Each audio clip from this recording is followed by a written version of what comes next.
LDC meeting isinagawa po sa lungsod ng Dagupan para sa mga proyektong tungo sa kaunlaran at kaligtasan. Para sa detalye, kasama natin Idol Neil Moyano. 104.7 IFM. Report!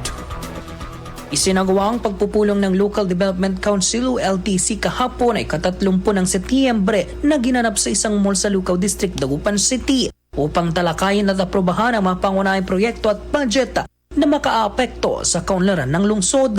Kabilang sa mga tinalakay ang 5% CDRRMF projects para sa 2025 at 2026. Supplemental Annual Investment Program at Budget Number 2 para sa 2025 at ang Proposed Annual Investment Program at Budget para sa 2026. Layunin ng pulong na tiyaking ang pondo ng lungsod ay nakatuon sa mga programang may direktang benepisyo sa mga mamamayan. Ayon naman sa ilang Dagupenyo, inaasahan nilang maging mas maayos at epektibo ang mga proyektong tutugon sa problema ng bagbaha sa lungsod. Dumalo sa pagpupulong ang mga kinatawanan mula sa sangkuniang panglungsod, iba't ibang ahensya ng pamahalaan, barangay officials, civil society organizations at local media. Pagpupulong ay bahagi ng patuloy na pagsisikap para sa isang mas ligtas, mas matatag at mas maunlad na Dagupan. Kasama mo mula rito sa FM News Dagupan, ito si Idol Neil Moyano, Tatak IFM.